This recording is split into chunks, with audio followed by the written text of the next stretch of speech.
Formula One is a sport with thousands of different people in it that make it what it is today, which can go from commentators, Stroll is edging, unfortunate pit crew, car designers, and team principals who spray water guns, smash headsets, and occasionally sleep in the same plane together, where it looks like they might have just explored each other's bodies. But the most popular faces in F1 are the drivers, and there are a lot of them out there. Ones that are talented, likable, funny without even trying. Aggressive drivers, clean ones, and a couple stupid drivers as well. Okay, maybe more than just a couple. But in this video, I'll be explaining as many F1 drivers as I can to you guys. Now, I know there's a gazillion different drivers over the years, so I won't be able to mention everyone. But I'll do my best to yap about each and every racer, and in the same amount of time it takes you to watch roughly half an episode of Drive to Survive. Starting with none other than the man himself, and a lot of people's favorite, Fernando Alonso. Fernando is known for 5 things. 1, being bad career decisions, like when he decided to drive for McLaren in 2015, where he ended up driving a tractor for 4 years, and then Alpine, and a little bit of Aston Martin. 2, he's known to perform well even with cars that are mediocre. Like, he barely missed out on titles even with a crappy car at Ferrari, and is able to put midfield cars into the top 5.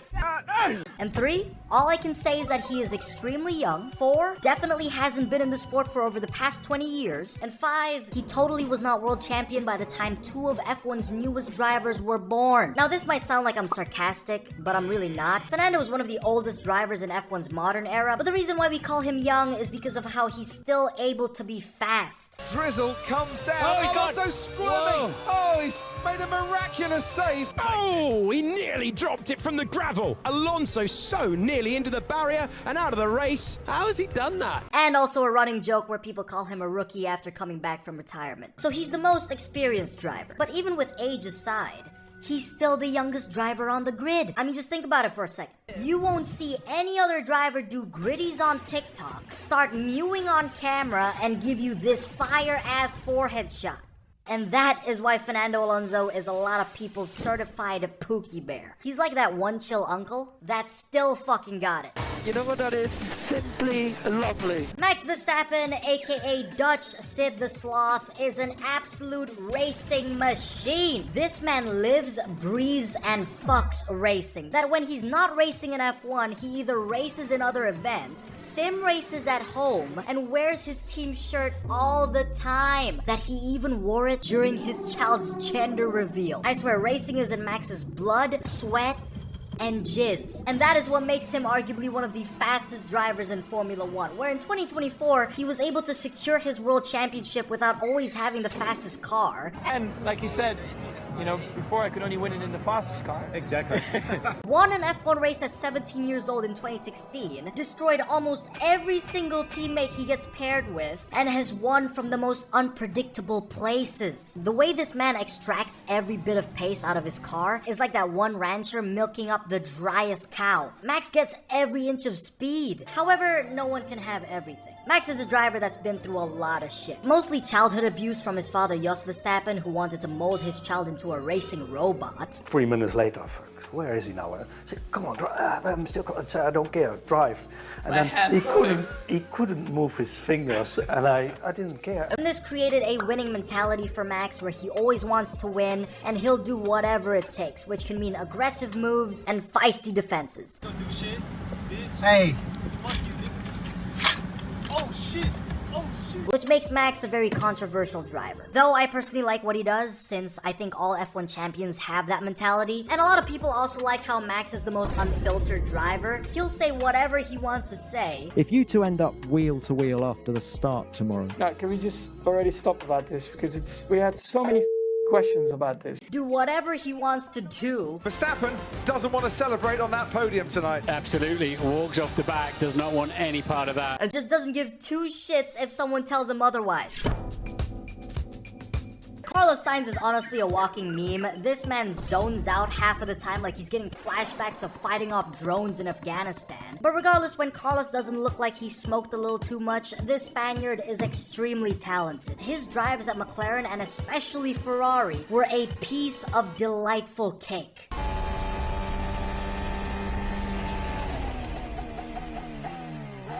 Oh my god, did you see the move?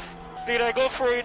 Did I send it? Or didn't send it? And him singing Smooth Operator after every win is just the perfect cherry on top. Oh, and he also literally has a piece of delightful cake. But anyways, Carlos is the very few drivers to have driven for McLaren, Ferrari, and Williams. He's also a driver a lot of people thirst over, and I completely understand why. And he's a driver capable of winning big as long as his team can fully support him. Now, middle-aged F1 drivers is a category I love so much. This includes drivers like Nico Hülkenberg, the man with the most races without a podium despite being able to drag shit boxes into the top 5 in qualifying, Kevin the Viking Magnussen, Driver of the great. My balls, mate. Valtteri Bottas, the honorary Australian, And I love the famous Aussie lifestyle. and Jensen, the first driver to press the DRS button. That is a lot of middle names. Now, the reason why I like this category so much is because these drivers are like dads that still have it in them. Most of these drivers are in their 30s, and the fact that some of them have children and can still drive F1 cars while even schooling the new rookies is like seeing Lightning McQueen in his prime again.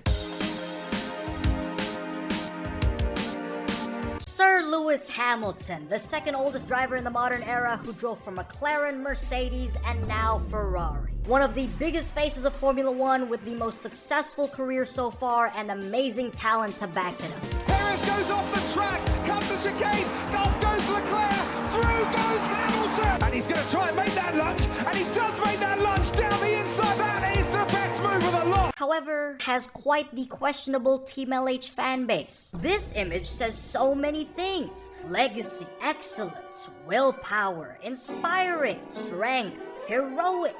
Holy glaze! What the fuck? will.i.am wrote an entire fucking book. But anyways, the reason why Lewis is called the face of Formula One is because people who don't know jack about the sport and have to mention one driver, 9 times out of 10, they're gonna say Lewis Hamilton. And Lewis is also an extremely positive driver that whenever he starts speaking, you just assume that he's gonna start thanking people back at the factory. Back at the factory and back at the factory. All the guys back at the factory. Everyone back at the factory. Everyone back at the team, at the factory. Everyone back at the factory. And in a way, he can also appear as the opposite of drivers like Max. He's a lot more filtered. Your thoughts, please, on a reverse grid? I don't really know what to say to it. The people that propose that don't really know what they're talking about. Well, I think it's complete bullshit, to be honest. That's exactly what I said. And instead of pulling up with the same shirt every time, Lewis pulls up in like all 6 colors of the rainbow in just a single day. But Lewis and Max do have one thing in common. They both love to protest against the FIA. Hamilton used to be a lot more vocal in his early years, and I loved it. You obviously feel that you're being targeted.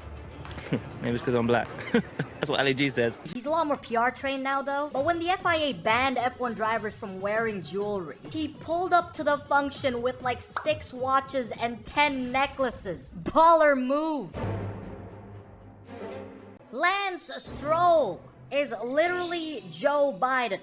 Now hold on, stay with me now. Just think about it for a second. Stroll and Joe have both fallen downstairs, fell off their bicycles, and act like NPCs. Hello. Difference is Stroll just does it in a car, which is why I think these two might just be twins, ladies and gentlemen.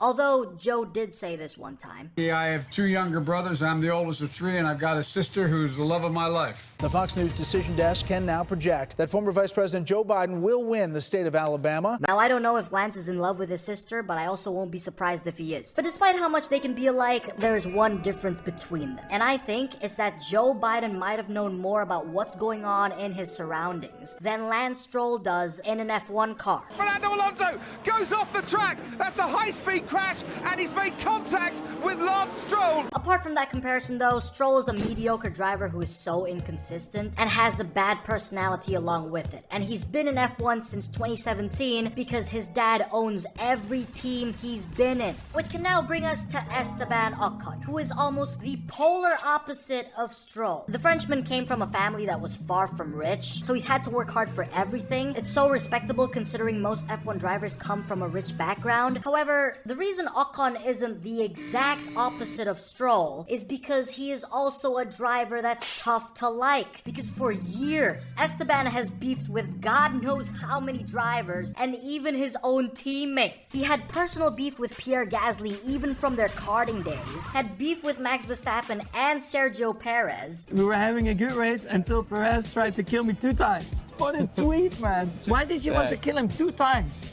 I tried my best. Terrorized Fernando Alonso while they were teammates. Fernando Alonso, Esteban Ocon, contact down at Desida de Lago. I lost the win, I think, thanks to our friend. And even when they weren't teammates.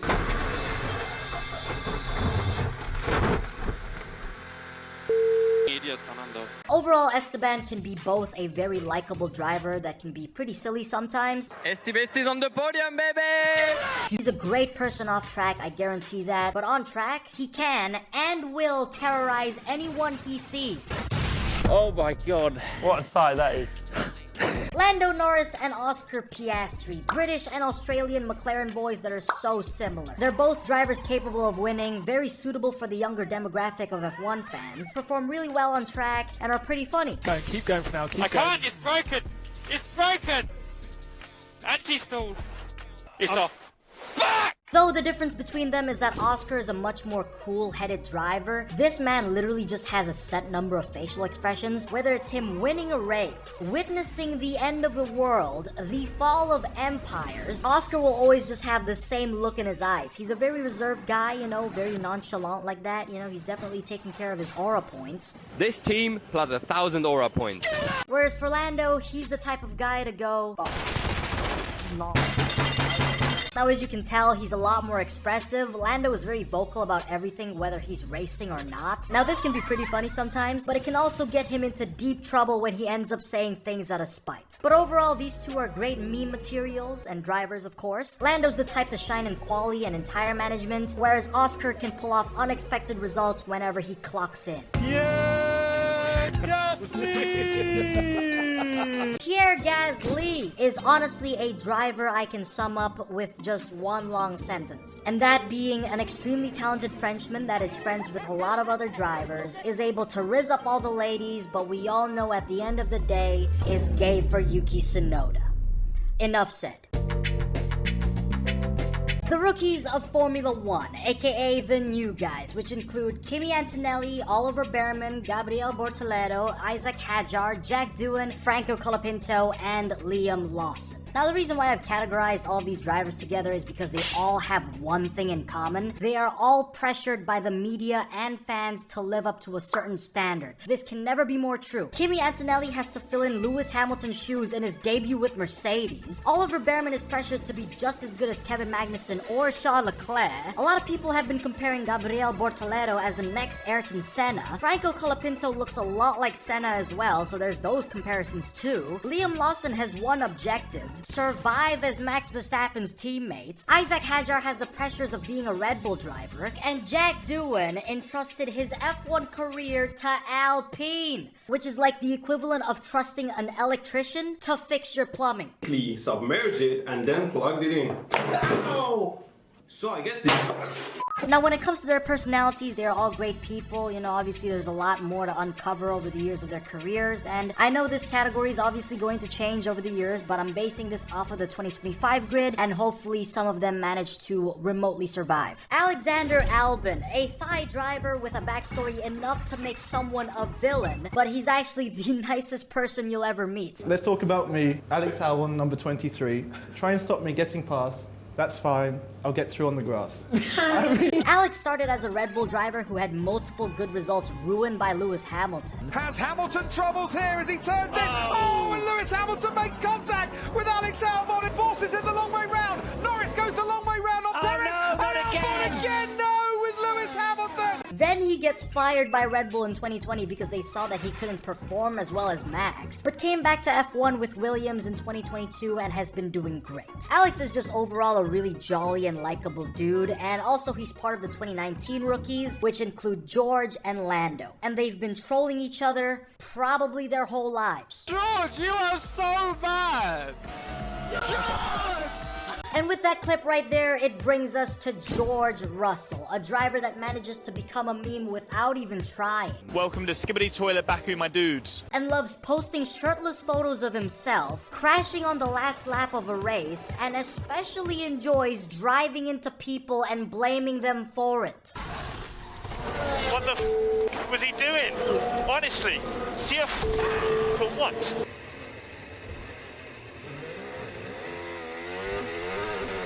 You just cut across me. Ultimately, an easy summary of George is that he is a really quick driver that can pull off amazing stints, but his ability to magically ram into people or walls out of shithole nowhere makes him not as likable or as efficient as other drivers.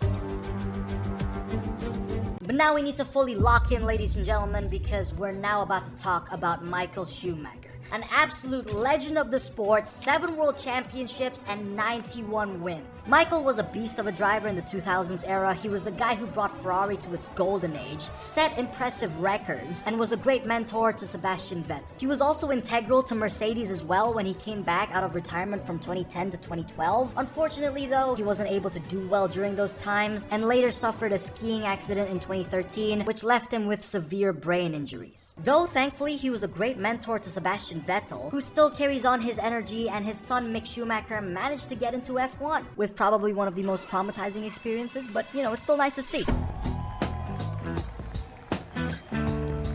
Now, Yuki Tsunoda is a driver I'll describe in one paragraph instead of a sentence that I believe captures the very essence of this man. Yuki Tsunoda is a Japanese driver that passionately wants to open a restaurant, got mistreated by Red Bull God knows how many times, and is a driver that easily gets fired up on track. No, these guys are fucking retarded. Also, easily the tallest driver on the grid, and is gay for Pierre Gasly. I rest my case. Charles Leclerc is a driver that's been tortured the most by his own team. Charles is Ferrari's golden boy. He's been with the team almost his whole career. They've had a lot of ups and downs together. In 2024, there were a lot of ups, while from years like 2020 to 2023, there were probably way too many lows to even remember. Stay out, stay out, stay out. Fuck! Why? What I do? I am stupid. I am stupid. Who's that got off? Leclerc. It's Leclerc. Charles Leclerc. But anyways, Charles is a Monegasque driver who is pretty goofy from time to time. He's unbelievably talented though, being able to challenge drivers like Max, Lewis, and Alonso, making him championship material. And the reason why he wasn't champion in years like 2022 or 2024 is thanks to his extremely reliable team. But at the end of the day, even with all the depression memes, Charles will eventually shine. It's just a matter of when. Could be tomorrow or 30 fucking years from now, God knows. Kimi Räikkönen, aka the Iceman, is known for 3 things. 1, his extremely calm radio messages. Hey! Hey! Steering wheel, somebody tell him to give it to me. Come on! 2, extremely thought-provoking interview responses. Kimi, you missed the presentation by Pele. Will you get over it? Yeah, I was having a shit. And 3, the driver who walked all the way to his yacht in Monaco after his car exploded mid-race. There is Kimi Räikkönen. He's not even gone back to the paddock. He's got his shirt off. He's on his boat. Now, apart from Kimi being a driver who just could never give a shit, he is arguably one of the cleanest racers ever, always giving space to others on track, avoiding crashes. He's also the driver nicknamed Schumacher's Nightmare, which was so fucking badass, making him a very efficient driver on track and also a very efficient person with words. Push Lewis Hamilton all the fucking way. That's the hardest thing to do. It's not going to be easy. No. It's more like a hobby for me, so obviously I don't need to do it if I don't want. Sebastian Vettel used to be one of the most hated drivers in F1 during his domination with Red Bull. After winning 4 championships at Red Bull, he went to Ferrari, and his experience at the team was... You know what? Let's actually not talk about that. Anyway, Sebastian is super charismatic. This dude just has a witty response for everything. Like that you're not full on the power on that turn. Everybody goes full on that, except you. Yeah, maybe I'm a pussy, so maybe I'm lifting. As I've said before, he resonates the same energy as Michael Schumacher, and he's also a mentor to Michael's son, Mick, and ever since his retirement, he's just been living his best life.